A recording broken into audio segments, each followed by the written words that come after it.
Great. Okay, so just before we get started, I'll do a brief introduction, and then we'll jump right into the seminar. I'll talk about the format. Basically, 10 minutes max for Nikolai if he wants to preface his work, and then I'll introduce both Martha and Nick briefly, and each of you will have about 10 minutes to talk about the paper, and then I'll turn it over to Nikolai to give sort of respond to the comments. And then we'll open it up more broadly.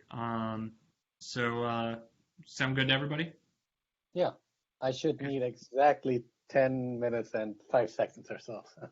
Okay, well, I'm going to cut you off right at 10. So make sure those last 5 seconds are not, particularly important. Okay, good.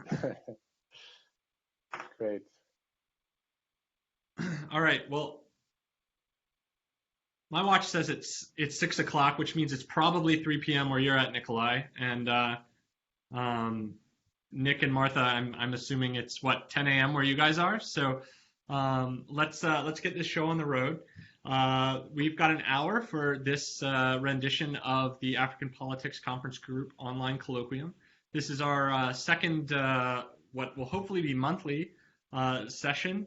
Where we get together from all around the world. In this case, we've got people on the east coast of the United States, we've got people in Europe, we've got people in Abu Dhabi, so the sun never sets on the African Politics Conference Group online colloquium. So today we are going to be discussing Nikolai Schulz's paper, The Political Economy of Commodity Processing Promotion, Comparative Analysis of Export Restriction Policy in Africa. Hopefully you've read the paper, if you're tuning in. If you haven't, please go to africanpoliticsgroup.org and you can find the paper posted there, as well as a link to sign up for future sessions of the online colloquium. My name is Andy Harris. I'm an assistant professor at New York University, Abu Dhabi. And today we've got 3 excellent colleagues with us. Nikolai Schulz is a PhD candidate in international development at the London School of Economics. He's got a BA in politics from University of Constance and an MSc in development studies from LSE, and he focuses on the political economy of development. Nikolai is going to have about 10 minutes to discuss his work, present his work, and then we are very fortunate to have with us 2 senior colleagues to provide comments and feedback on Nikolai's paper. First, we'll have Martha Johnson, who's an associate professor of government at Mills College. She got her PhD at UCal Berkeley, and she works on many topics in African politics, including bureaucratic effectiveness, women's empowerment, and trade barriers, and her work has appeared in AJPS, Development Policy Review, and Journal of Modern African Studies, among many others. We're also very fortunate to have Nick Vandewall discussing. He's the Upson Professor of Government at Cornell University. He got his PhD at Princeton University and you're probably familiar with his books, Democratic Experiments in Africa, that's with Professor Bratton, and African Economies and the Politics of Permanent Crisis. I'm not going to go into his articles because there are a lot of them. Anyhow, both of the discussants will have about 10 minutes to provide response. At this point, I'm going to mute myself and turn it over to Nikolai, who I think is going to run us through a few slides. Right, so I hope you can actually see the slides right now. And yes, thanks so much, Andy, for organizing all of that, and the APCG more generally for doing this. It's really a great opportunity, and thanks so much to Martha and Nick for being so kind to discuss my paper and having read it. The paper is a part of my larger mixed method thesis project, and it's specifically the quantitative side of it. And I'm gonna start right away to make the 10 minutes. Why look at export restriction? So what happened in Africa in the last 20 years is that we increasingly see that African governments have started using export restrictions or reverted to using export restrictions on raw commodities to promote their processing. So to just give you a little feel for that trend, out of the about 17,000 commodities, this at the HS, the Harmonized System 6-digit level, commodities exported at the moment, around 1,136 are restricted. That is, they face taxes, bans, or quotas. That's how I define it here. Out of these, around half are heavily restricted. When I say heavily restricted, I mean they're either banned or they face export tax of 20% or more. And these heavily restricted, out of these heavily restricted commodities, around 82% of these restrictions have been introduced after the year 2000. So you see, it's quite recent. Why would African governments use export restrictions to promote processing? The idea is essentially that you reduce the export volume of the raw commodity by bans or taxes or quotas. Hereby, you increase the local volume or supply available to processors, and you also decrease the local price. So processors are really happy. They get higher, they pay lower prices for more supply. But obviously, the raw producers are not so happy because they get lower prices. So essentially, it's a redistribution of income from producers to processors, and where you have a policy leading to redistributions of income, you often have politics kicking in. But what is interesting is that when you just look at those commodities where you can clearly say there is an economic case for using export restrictions to promote processing, so when you just look at those, African governments don't evenly employ export restrictions across those commodities. So there are those commodities which are very heavily and frequently restricted, such as rawhides and skins, timber logs, or metal waste and scraps. And there are those which are not very frequently, and if so, they're not very heavily restricted, and those would be commodities, the classical cash crop commodities, usually like cocoa, cotton, cashew, sesame, and tea. And kind of in the middle, you have gemstones and diamonds. And the question that I'm really trying to answer in my thesis is, why do we see that pattern? Specifically, why do African governments restrict some processable commodity exports more severely than others? And the argument I'm making is very simple, or the factor that explains a lot is essentially the group size of the producers. So specifically, the heavily restricted commodities are normally produced by very few people, or at least very few people earn a significant income from producing those commodities.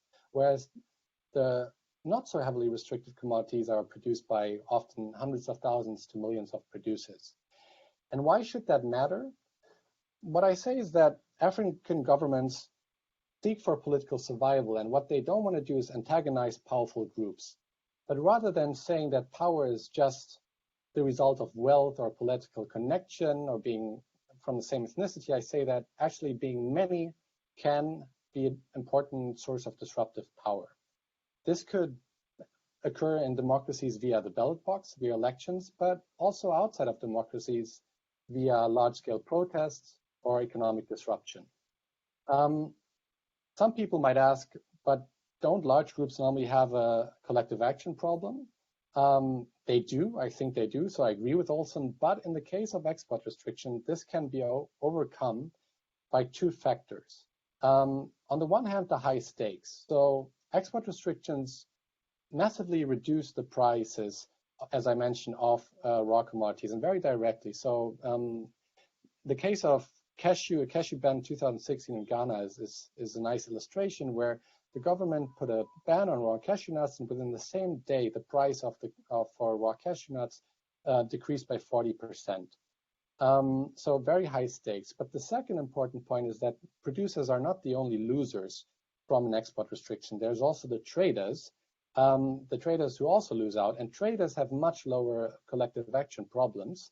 They're fewer, they're wealthier, and they're also very well connected to the farmers. So what we see, and this is what we saw in the Ghanaian case very explicitly, is that traders help to mobilize farmers, help to unleash their number potential, overcome the collective action problem. And in a sense, we see a coalition of the losers who help overcome their respective weaknesses. So this is how I argue the collective action problem for large groups can be overcome in the circumstance of export restriction. How do I test this? So in my large N study, I first collected a large panel data set of all export taxes and bans. Quotas are really irrelevant in the African context. So export taxes and bans in 36 African WTO member states. Data goes back to 1988 until today, depending on the country. And from that, I create a dummy variable, whether in a specific commodity country year, export restriction was introduced or not. And I use different cutoff points, when I consider a restriction to be severe or not. So 10% export tax, 20, 40%, so different robustness checks here. And on the independent variable side, I collected and calculated labor data for all processable commodities that I talked about above, and created a share of the working population variable, or the share of the working population producing a specific commodity. And I run these, or I estimate the relationship between those variables, running 18 ordinary logit, but also hybrid logit. So hybrid logit regression models are ones which include both between and fixed effects. And in those models, I include a range of competing explanations. So what I call the Ausonian sector, whether a sector is particularly wealthy or important for the economy, but only few people work in it or produce the commodity, whether the commodity is produced in the ruling ethnicity's home region, whether there's high levels of political corruption, which I take as a proxy for political clientelism, and whether polity too, so regime type matters, also interacting these with the main competing explanations.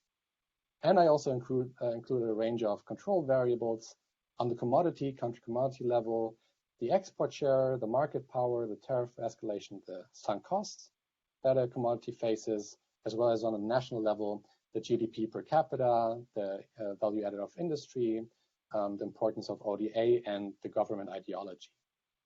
And the results that I get, and this is my last slide, are strongly supportive and very robust across all models, supporting my core argument. Specifically, a 1% increase in the share of the working population gaining significant income from producing a commodity decreases the odds of a severe export restriction by 57% on that specific commodity. So a quite large effect. This effect is independent of the regime type. There's no effect of the national level of political corruption, and the Ausonian sectoral characteristics also don't play a role. And commodities produced in the ruling ethnicity's home region are less likely to be severely restricted, although that is not robust throughout all the models. Those were the key results, and yeah, I leave you with that. Thanks so much for listening. Great. Thanks so much, Nikolai. Great presentation. So next up, we are going to have Professor Martha C. Johnson from Mills College, coming to us from upstate New York, provide some comments on the paper. Thanks, Nikolai. I really enjoyed this paper. I actually didn't know much about export restrictions and how common they become. And I think this is a great test for these theories about what shapes trade policy in the region. And generally, I think that the paper is structured well, the writing's pretty clear, it's pretty concise, and the logic and sort of operationalization of the variables made sense to me. I've ordered my comments from really one big comment that might require some more significant changes in the paper, and then smaller comments within each section. And so hopefully this is under 10 minutes, and I did type it up, so if there's not enough time, I can always send the remainder. It's interesting in your presentation, which I enjoyed as well, you didn't actually mention your findings regarding sunk costs, but I actually thought that this, you put sunk costs in sort of an economic control variable. But actually, and I had to go back to Olson because I thought this came from Olson, but it doesn't. I had encountered it in other things when I was writing the paper on that comparative paper on poultry restricting of imports. So Olson argues that if you have a small number of wealthy groups, they're going to organize more easily. But one of the logics there is that if you have one large actor or firm, they stand to lose so much or gain so much that they may act on their own regardless, right, of if there's free riders. So this isn't going to be true necessarily for small producers, but there are a couple studies that have suggested that higher stakes, so in other words, if you have these kind of sunk costs, right, if you can't shift to other kinds of production, that leads to more effective organization. So I'll email this to you in my write-up, but Frieden, 1991, a book, Debt, Development, and Democracy, I think focused on Latin America, if I remember right, makes this argument.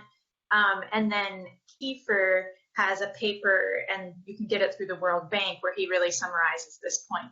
So I think that that should be in your hypotheses early on as something that you're going to test. And then in table 2, that would shift how you treat it in your analysis. Because it seems to me that this might be almost as important as large, or that there's maybe some interactive effect there, where if you're a large number of producers, but you can easily shift to other kinds of production, you're actually not going to mobilize as effectively or be as much of a threat. So that's kind of my one big change that I'd like to see in the framing, and that would be in the intro, in the hypothesis, and appear again in the analysis and in the conclusion. So it would be woven throughout. Then if I move more specifically into different sections, I think that in the introduction, you need to give us a little bit more of a preview of what's coming with your argument. And so that there were all these things that I wrote in the margins in the intro, and then you told me about 4 pages later, but I kind of wanted them right up front. So for example, what proportion of products is 1,100 of the 6-digit commodities, right? Like giving me some sense of proportion there. And I loved it that I encountered a political science study that talked about that, because I figured no other political scientists knew what those were. So that was interesting. Also, your group size explanation doesn't come up to like page 3, which actually is kind of late, given that, I would expect it in the first couple paragraphs. And when you say the study was informed by field work in 3 countries, one is left wondering, okay, what's the role of this field work in? So just a sentence or 2 to give us, and actually by the end, I still wasn't totally clear on how you had used that field work. Was that how you started to formulate the hypotheses? Is that how you understood the dynamics of how governments respond? Is that how you came to recognize that these commodities might matter? It wasn't really obvious to me what role they had played. And actually, because you don't mention in the introduction how many countries you're taking data from for the quantitative, one is left wondering, oh wait, is this a study of just restrictions in 3 countries, or is this a larger one? So just a few things to set the stage. Then when you move on to the economic feasibility section, so you're discussing why you exclude certain cases. And your claims make perfect sense economically or theoretically, but I wasn't clear if they're empirically true. So is it the case that governments never impose restrictions on items that would fit into your 5 categories? And if so, I think you should show us that empirically. Or is it the case that they generally don't? Like, are these, and if it's the case that they generally don't, I'm not sure that it's so easy to justify excluding them. So there was something there about I really needed to trust you that it made sense to exclude these, and I needed some data to back that up. Because part of the point from Bates, who you cite later, is that governments do things that are economically irrational all the time. And so, maybe they do start roasting coffee beans, even though they go bad before they ever get to Europe or the US, right? Let's just one sec. And I guess on a related point, it wasn't clear to me, and actually I still am not totally clear, the commodities in figure 1, do those make up the the entire realm of export restrictions, or what proportion of export restrictions are accounted for by those commodities that you focus on?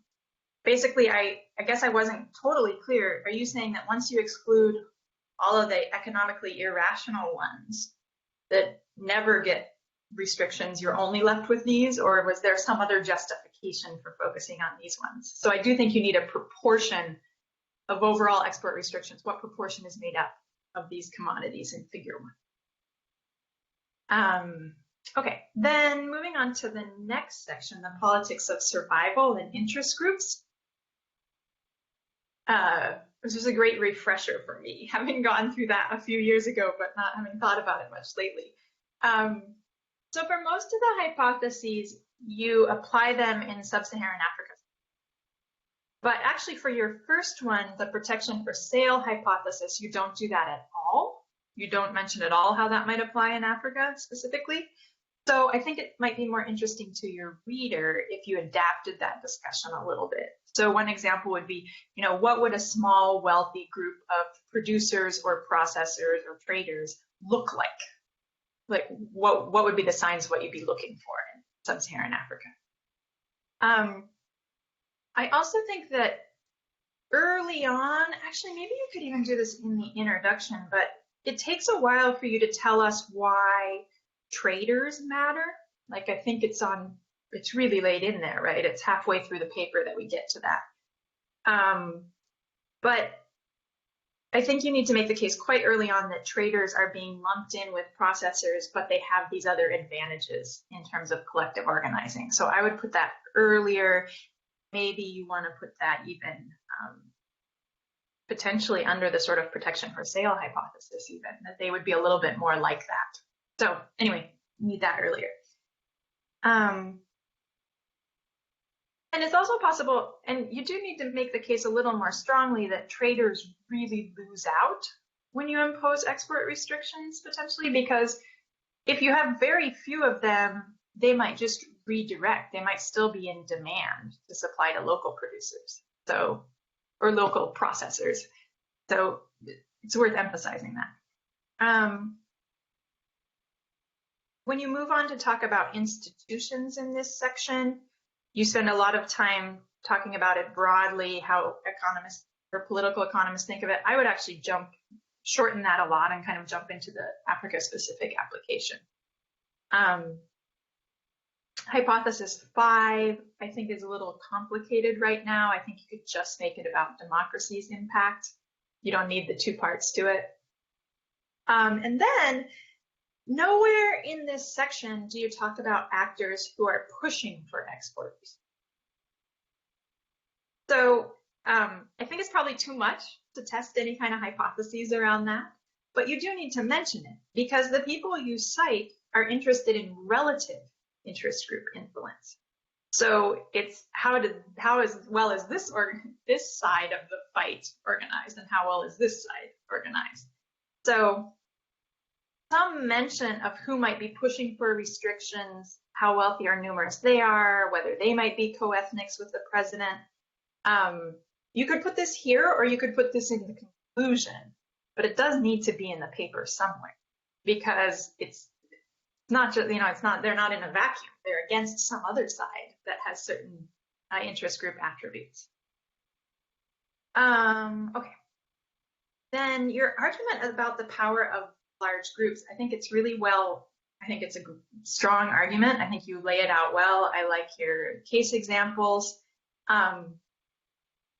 I did think, again, I kept wondering about whether the groups that stand to benefit from restrictions might also be large or small. Do they have potentially a lot of employees or not? So just something to keep in mind that I think a reader will be thinking about.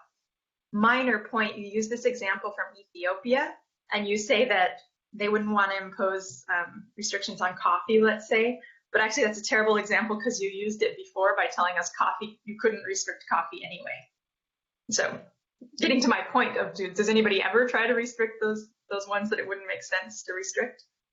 On page 16, you make this really sweeping point in like a sentence, which actually deserves a paper of its own, more or less, or you say, if I can find it, policymakers are usually aware of these differential potential and actual power patterns, with the rare exception of the Ghanaian Minister of Trade and Industry, and align their trade policy accordingly.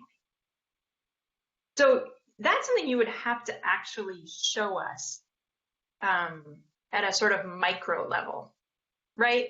Like your macro level data is basically making this case, but you haven't actually shown us that policymakers as individuals are aware of this and that they make decisions in a certain way.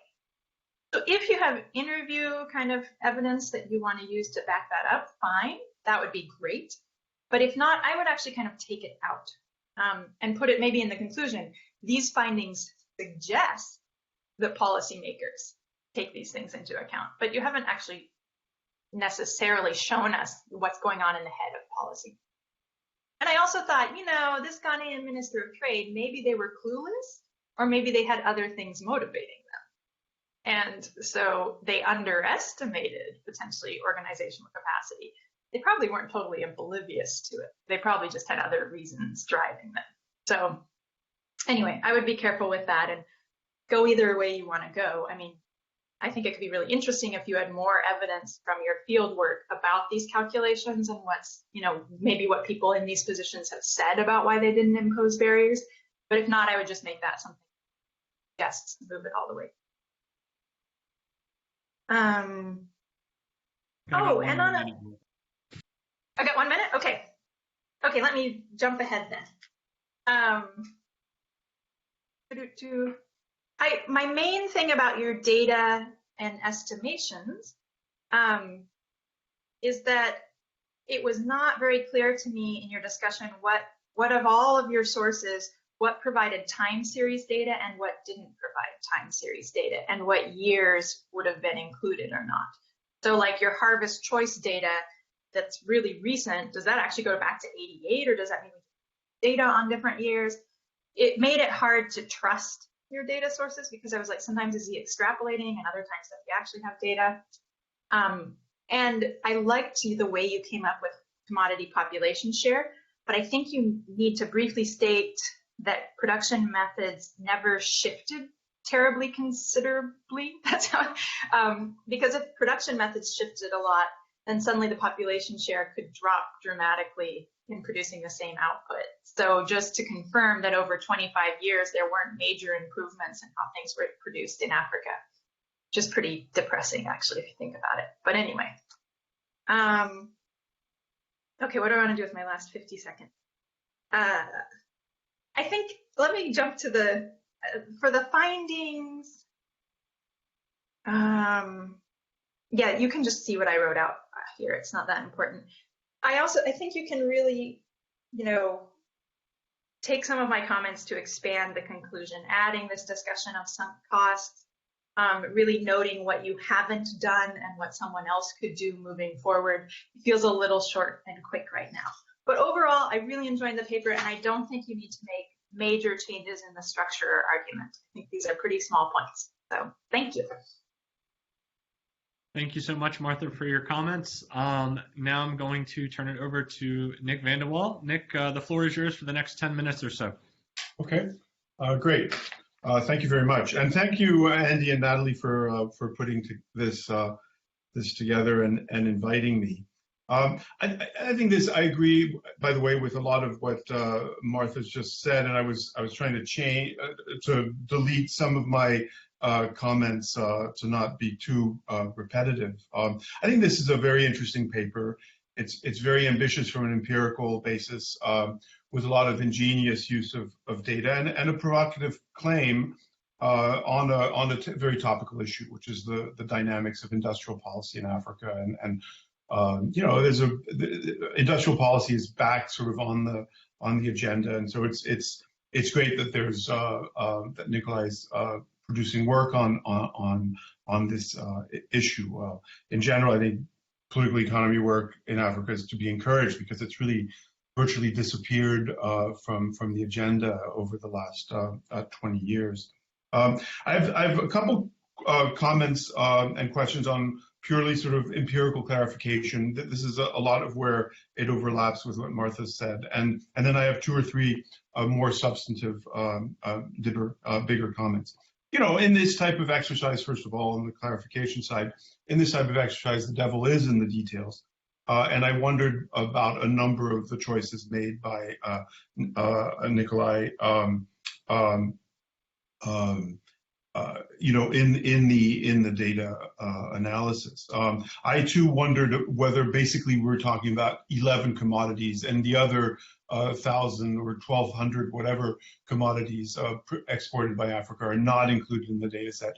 And in general, to a large extent, this strikes me as selecting on the dependent variable, and so I would include them and then have control variables or various independent variables that would then eliminate their effect on in the regression. Anyway, it's odd for including most of Africa's major exports. I think of gold and oil, which I don't think are ever mentioned in the paper. The paper also only includes 38 countries. I suspect that data availability or size of country is involved, and availability of data in Africa is never random. So I would like at least for the paper to reassure me that it doesn't affect the results. I think in particular of regime type, African countries are more likely to be democratic when they're small. And so if you're testing the what you call the Harding hypothesis, I think you need to be aware of that. I think the test for your competing hypotheses are constrained by data quality and availability. That's kind of always the case. On the other hand, I thought the test for the Olsonian collective action thesis struck me as analytically wrong. It seems to me that it should really measure the size and organization of the processing industry side of the equation. Again, Martha alluded to this, but a good measure of how well organized the processing industries would be good to understand how much they're influencing industrial policy. Thirdly, I too would have liked more detail. I would have liked a better sense, a description of this environment. How long-standing are these taxes and bans? Do they last years or weeks? Are some companies given exemptions, which could be politically mediated? So I would have liked more data on the qualitative details of these categories being defined. The time period finally under scrutiny is quite long.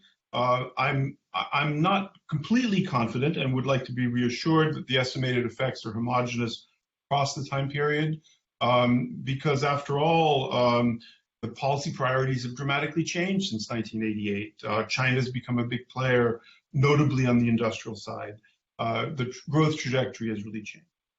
So I would like generally more detail. Now that's hard, I know, if you're trying to fit it into a 10,000 word limit for a journal article, but it is necessary to communicate your authoritativeness as well as to dispel a lot of worries and doubts that a typical reader will have. Now, just 3 quick comments on the substantive side.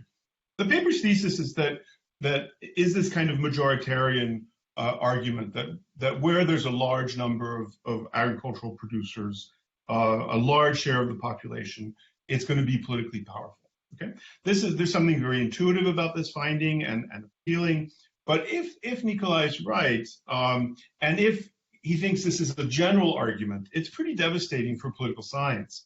You know, our bread and butter is collective action and the role of institutions. I mean, we don't, I think, deny that there's power in numbers, but we're comforted that we have a distinctive role to play in the social sciences because we argue that other things other than just pure numbers matter. You know, and given all the empirical evidence that has motored the political science business for years, that majorities often don't get their way, you know, my first question then to you is, what are the broader implications of this paper, if you're right? Is this meant to be a general salvo against interest group theory, say? Or do you think that ethnic concerns don't really have an influence on politics and policy making? Or is there something really unique about trade restrictions and current industrial policy? I think you need to tell us, and I do think your results are really underinterpreted. A curious thing about the alternative hypotheses, secondly, that you offer up is that most of them are not specifically about industrial policy. Some political economy work in the 80s and 90s that you allude to, my work included, sought to explain the political logic of ISI industrialization. The urban bias hypothesis was much broader than just about export taxes, but it included various other implicit taxes on farmers, which this paper really does not even allude to, such as artificially low fixed prices by state marketing boards or overvalued exchange rates that hurt exporters. You don't really mention those. So I did think that in the end, a lot of these alternative hypotheses were sort of straw men to motor your argument, but then you failed to really place them in the broader implications of your paper. I'm not so sure in the end that your hypothesis is all that different from a regime type explanation. If you think that democratic governments are more responsive, and if you don't think that that's the case, you should tell the readers. Then under the greater democracy that African and more responsive nature of African government since the third wave transitions, it would make sense that majoritarian impulses are stronger. Thirdly, in the, I guess, 2 or 3 minutes that I have left, why do countries institute export bans and taxes? The only discernible policy reason for a ban is to protect the processing industries. There, I think that's not problematic. But there is an additional reason for export taxes that you don't really mention, and that is to raise revenues. Indeed, taxes on trade have traditionally been one of the main sources of revenues for African states, and fiscal concerns have been a constant of governments. Now, I happen to think that's probably less pressing in the last 15 years or so, when African countries have been doing much better, and commodity prices have been high. But I don't think it's completely left, the realm of policy thinking. And it was an important part of my own, for example, critique of the interest group theories of Bob Bates and people like that. Was I thought one needed a more state-centric explanation of policy in which fiscality and feeding revenues into the state was viewed as important. So you need to tell us more about the parameters and policy options of African decision makers when they want to promote processing industries. Are there alternatives to export taxes and bans on raw materials? How could one have a variable, for instance, on to deal with these fiscal concerns? How many ISI industries have the potential to use local commodities? How important a taxpayer are they? And these, I think, considerations need to be much more substantially incorporated into the argument to give a fuller picture. And I'll stop there. Thank you. Excellent. Thanks so much, Nick. At this point, what we're going to do is give Nikolai a chance to respond. He may want to ask questions of the discussants or respond to particular points. Nikolai, your constraint on this end is the longer you take, the less time you'll get more feedback from either the discussants or we've had several other people join us. So Nikolai, I'm going to turn it over to you. It's all yours.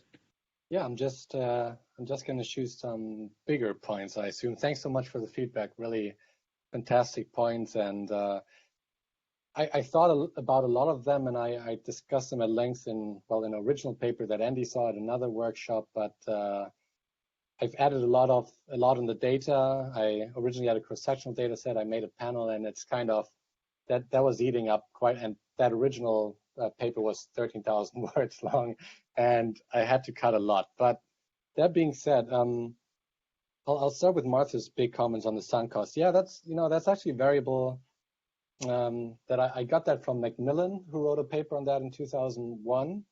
And she actually found that the higher the sunk cost, the higher the taxation will be, because it's easier to squeeze those guys which are already so invested. So I find the opposite, and I agree that's a really interesting finding, especially since it's so significant, and think it's a good comment to put it up there before, and maybe see if there's an interaction effect.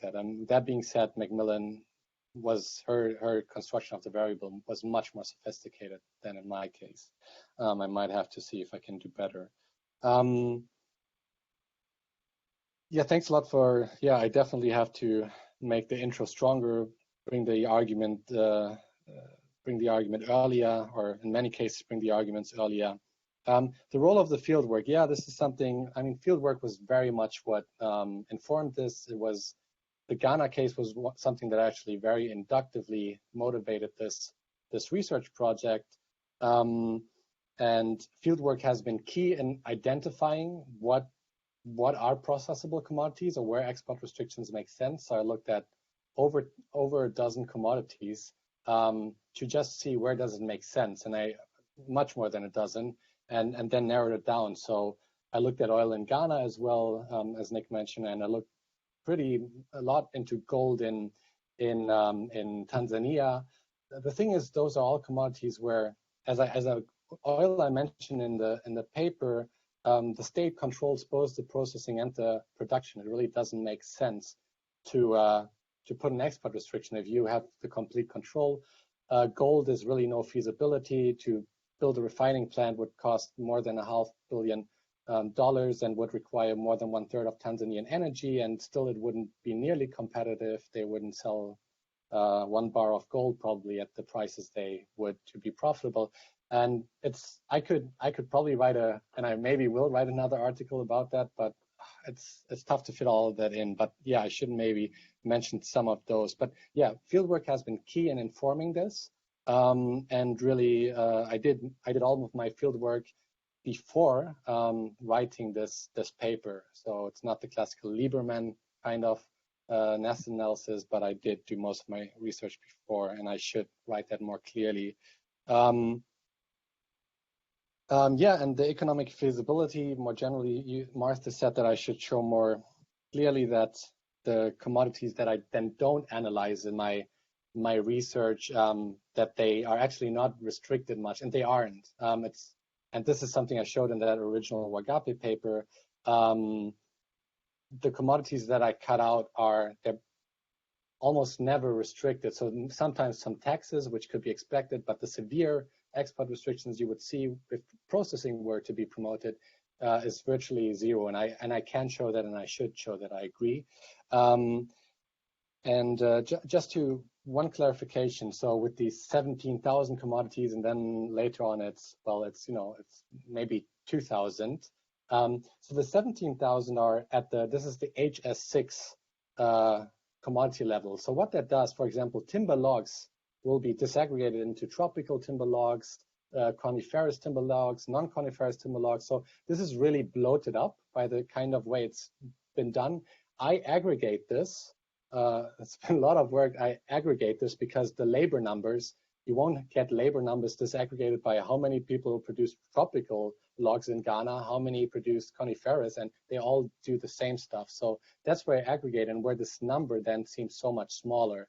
But I still agree I should more clearly say where that comes from. The issue is with including doing the work that I did aggregating this and finding these labor numbers for those 11 commodities across 36 countries has been really, really a lot of work, And imagining that I would do that for, I don't know, 40 other commodities, aggregated commodities, is just gonna be probably too time intensive. I mean, that took me about 1-2 months, and I'm struggling with that. And I think there's good reason. I think I can make a clearer case why I specifically look at that. But I understand why you would want that. Right. Okay. Yes, that makes sense to contextualize the Grossman-Helpman more to the African context. Write a little bit more about traders, definitely. Do this more in my qualitative stuff quite intensively, looking at those mechanisms. Again, it's a little bit the space constraint. And Andy, you just show me when you feel like I should just stop at some point. Yes, institutions debate shorten. I'm happy with that. I'm happy with shortening anything that you feel should be shortened. And looking more at processes, that's true. I mean, again, that's something I've looked very much in my qualitative work. So I look, at the end of the day, I look at 7 commodities, and I do most similar systems design and most different systems design across those 7 commodities, or 3 and 4. And there I specifically look at the political connectedness of processes, their size, a range of these kind of factors, their ethnic affiliations, and relative to that of producers. So I'm very well aware of that. I wonder, doing that on the large end is going to be very tough. Just if you think about it's really tough to know where processes are located if you don't do field research in the country.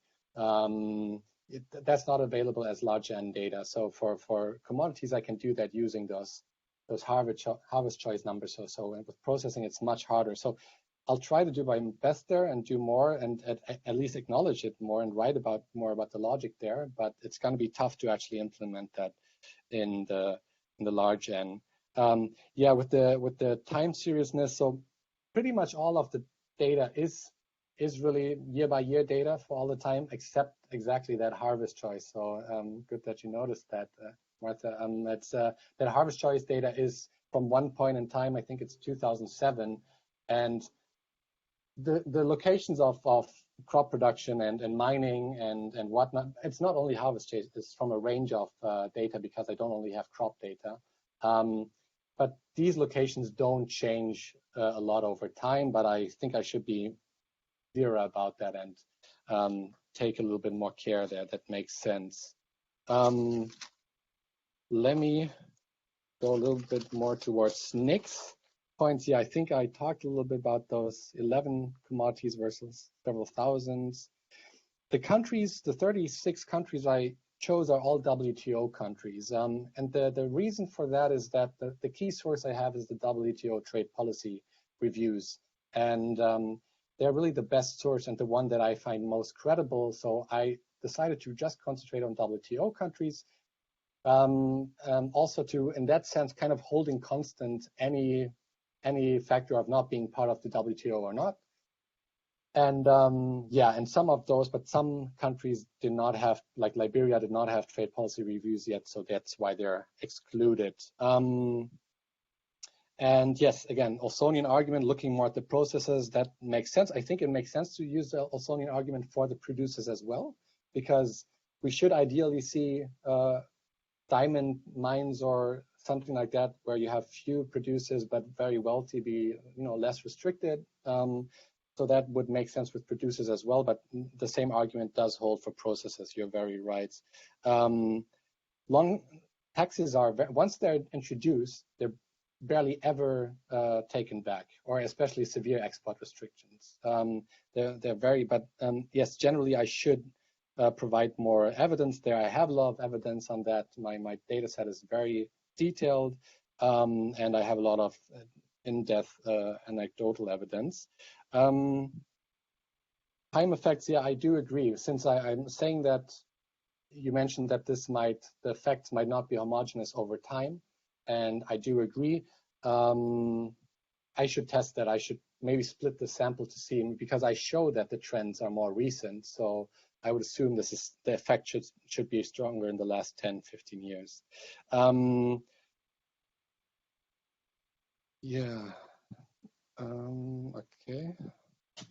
Nikolai, at this point, maybe we can, open up the floor maybe to a broader discussion. Martha, Nick, if you want to respond to any of those comments, we have about 12 minutes left in today's session, and I just want to make sure you get all of the feedback you can possibly get. Yes. So at this point, we're going to open up the floor. What we're going to try is just, if you want to talk.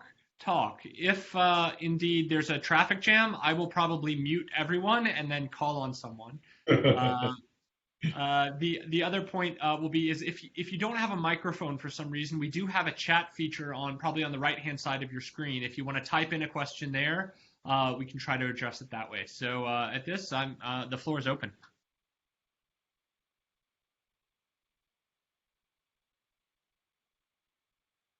I'll jump in if nobody else is ready to.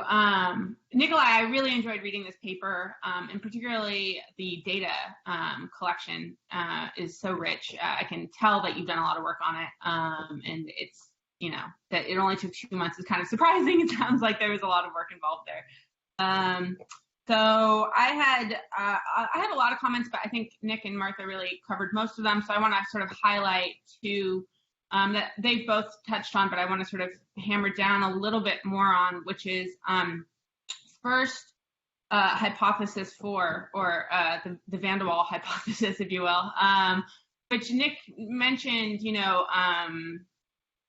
A huge part of this hypothesis is the collection of revenue and the redistribution of the revenue to elites.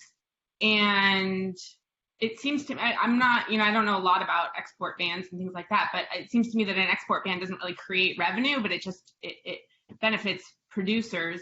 And so hypothesis 4, it seems to me, wouldn't necessarily apply. I mean, at least the original logic of it wouldn't necessarily apply in the case of these export bans.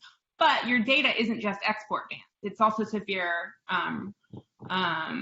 tariffs. And so you might expand a little bit on what percentage of, I don't think I saw what percentage of your data on extreme, export is bans, total bans, 100%, and what percentage is just taxation. And so that might help you get a little bit more leverage on hypothesis 4. And then the second point I wanted to sort of bring up is that hypotheses 4 and 5 act differently than 1, 2, 3, and 6. In that 4 and 5 are really sort of country level measures. A country takes one value on this variable. So either it's a democracy or it's not, or it's corrupt or it's not. And it doesn't give you any leverage on inner country variation. So on the different types of commodities in the country. So on the one hand, I mean, it's sort of interesting to think about how within country variation would be different. But I think that's too much for you to do. So like, would things look different in a democracy for different commodities than in an authoritarian regime, or for if it's about corruption in a small group of elites, which types of elites would benefit? But again, I think that's too much, and so I think you might front end those and put those two hypotheses first. So sort of like, here are some blanket, types of countries that we would see broad differences in their types of export policies. But on the other hand, here are 4 more hypotheses that are more sort of can give us more leverage within country variation. So just a thought on that. But overall, again, I really enjoyed the paper. Thanks, Natalie. Anyone else have something to add? Can I ask just a quick question? When you aggregate or disaggregate, I guess, the 11 commodities into those HS 6-digit, how many do they account for? So how many, for example, if I talk about timber logs, and then actually in the HS system, it's coniferous, tropical timber logs and whatnot? It depends. It depends on the commodity. So in timber, there's many. Metal waste and scraps, there's many. Cashew is essentially just cashew. So it depends on the commodity. I guess I'm asking because I think you say there's 548 commodities that have had severe export restrictions. So I guess I'm just curious, out of that 548, how many are included in those 11 commodities that you're looking at? Can't tell you right now, but okay. But anyway, it's something to think about. It would be helpful Because it seems like there's that jump from 548 to 11, but you're telling us actually it's not just 11, it's maybe 200 or something. I don't know. It's going to be the vast majority. I think vastly about over 90, exactly because those commodities are chosen, because those are also commodities where we see severe export restrictions. But I see what you mean, and I should be more explicit about that. Yeah. I wonder if maybe part of what you need to do to make us okay with the 11 commodities is just be a little more humble in your question, that you really are asking about why one country would impose a restriction on one of these 11 commodities and why another country wouldn't, or why they might impose on one of these, why a given country would impose on one of these commodities but not another commodity. Because it does, in the framing, it continually sounds to me like you're testing overall, why would you ever impose an export restriction? But in fact, you're not. You are selecting a tiny bit on the dependent variable, right? You are looking at these commodities that tend to be restricted. So I just think being really upfront about that is important and could make us more comfortable with your selection. Yeah.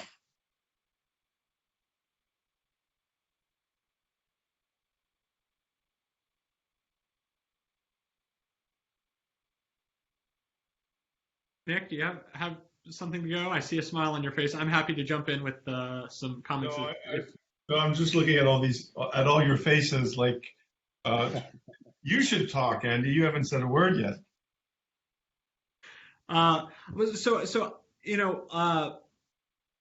Let me just throw some low-hanging fruit at you, Nikolai, and forgive me if this seems obvious, but I think when you're thinking about things that you really have to get done before you send this out the door, I think one of the things that jumped out really quickly to me, it kind of relates back to some of Nick's and Martha's comments, has to do with the choices you describe on page 18 about your dependent variable, where you're coding certain things as missing and whatnot. And a somewhat perceptive reviewer is going to jump on that, I think, and say that, this shouldn't, you shouldn't be that worried about the temporal dependence. There's lots of other ways to take care of that from a statistical perspective.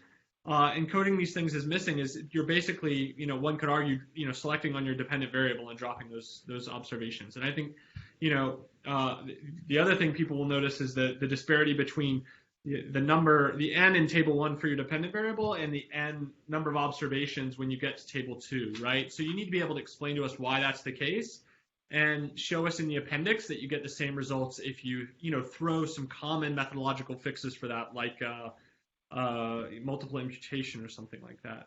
The second thing that I would really urge you to do that I think would help sort of hit home the magnitude of your results, which, if they hold, are actually huge, is that these odds ratios, human beings, except, the ones who are extremely successful in Las Vegas, don't really think in odds ratios, right? So I would really urge you, shoot for predicted probabilities or even straight logit coefficients. I feel like, poli-sci audiences are much more used to that. I see at least one economist shaking their head, yes. But odds ratios are just weird quantities. If we were public health researchers, maybe that would be okay. And finally, I just saw there's a new paper forthcoming in the APSR from Matt Blackwell at Harvard and Adam Glenn at Emory on causal inference in this kind of data. So I would say, hey, check that out, because that could really be another angle with which you could add something interesting to the literature. And I'm out. Who's next?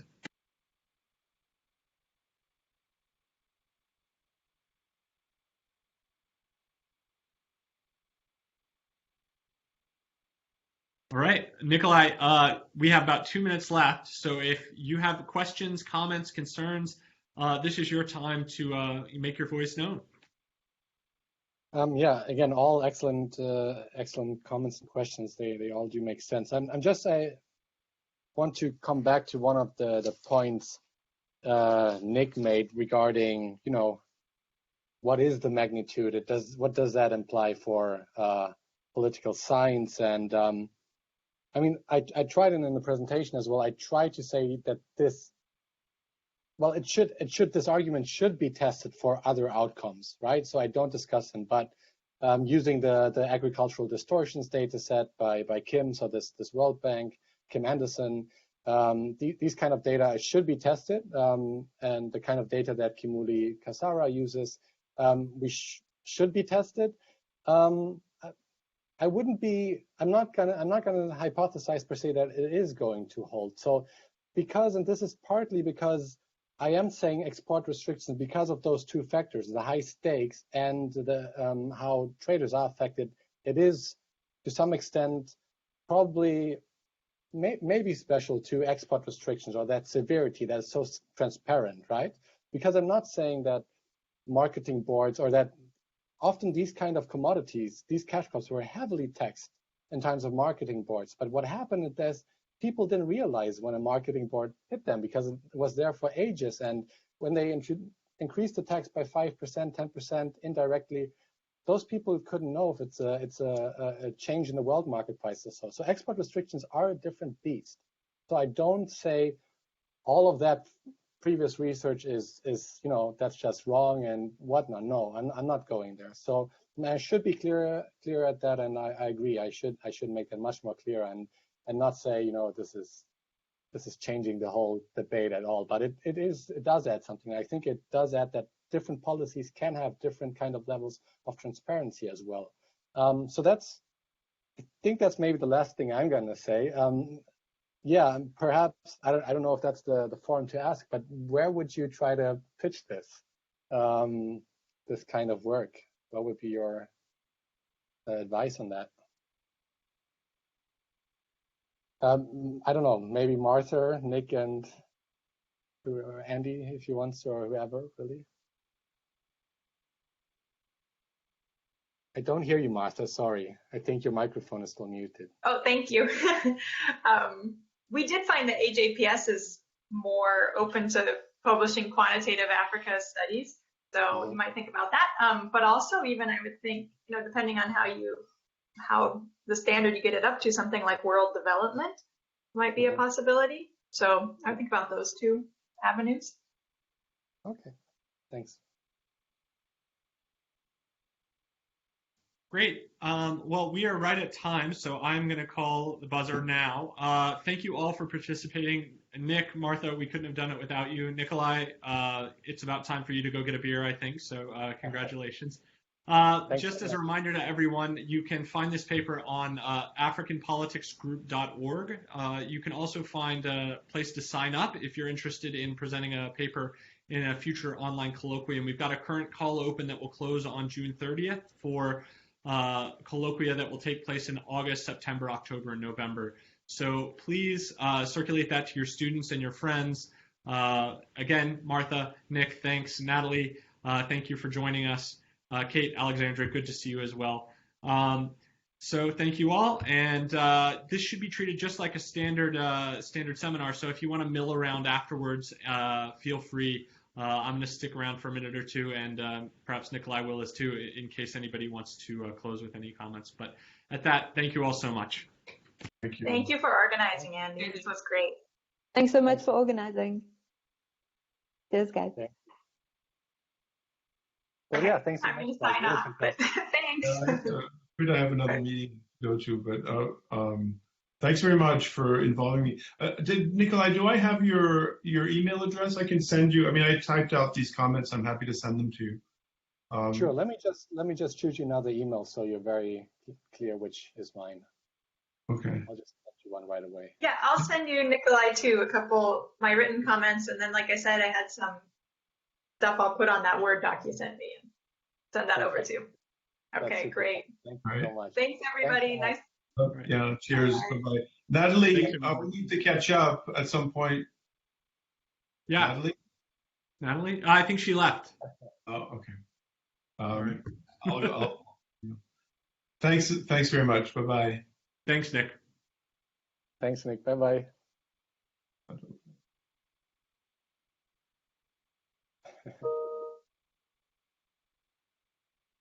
All right. Congratulations, man. Yeah, thanks so much.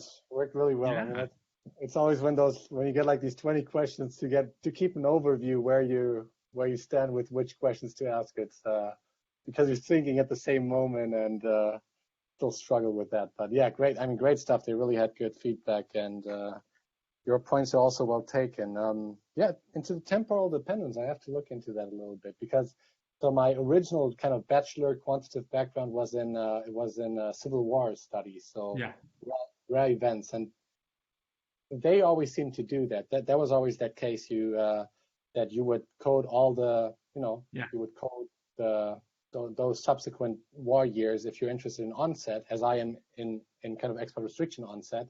You would kind of kick them out, and you would suggest to just keep them, or what would be the well, I don't know that literature well. I wouldn't pretend to, right? And my sense is like that's a literature that will keep people in careers for forever, right? Because there are many different arguments. Some are saying, lag this, other people are not. I wouldn't wade into that. What I was just trying to point out is you probably want to try a few different things, right, in order to demonstrate that your results aren't dependent completely on one modeling choice, right? I guess at the end of the day, for me, and I could be wrong, but methodologists are going to argue about these kinds of issues for perpetuity, and that's fine. What you need to be sure of is that your results are going to be robust to whatever way you decide to deal with that kind of temporal dependency. Yeah. And the odd ratios thing, that's also a good point. So you feel people are comfortable with logits, with logit coefficients? I mean, so I think most quantitatively trained people are. I think at the end of the day, you're sort of set yourself up naturally here to use predicted probabilities, right? And even predicted probabilities conditional on this kind of regime versus that kind of regime. So there are a lot of different ways you could use the predicted probabilities to demonstrate your hypotheses in like a really quick, clear way. And then dump the tables in an appendix, right? I mean, they take up less space, and quite frankly, a lot of people don't want to wade through a table, when they can quickly and clearly see your hypotheses tested in predicted probabilities. It's just a much more concise way to present the information that's in the model. That makes sense. No, it makes sense. Okay, I'll take a look at that APSR paper for sure. That's interesting. I don't know it in detail. I just saw it had just been forthcoming. So, and both of those guys are super smart. So, I'm sure they are. If they publish method stuff in APSR, then they better be. Great. Yeah. Excellent. No, really, really good points. And I mean, the only thing I'm going to struggle with is, put all that in 10,000 words, because they rightly want so much information, and I think I can provide on most of that. Just have to be more careful and see. I mean, I think it's manageable, but there was nothing now that shocked me out of my mind, like people saying, this is that's the alternative hypothesis. I think that's going to destroy everything. So that's good. That's good. You froze. Yeah. Well. Good job. I thought that went well. Thank you for taking the time to do this. Definitely. I hope it's useful to you. Super useful. Really, really good. And thanks so much, Andy, for organizing that. It went really smoothly and perfect. Thanks so much, and to the APCG as well. And great stuff.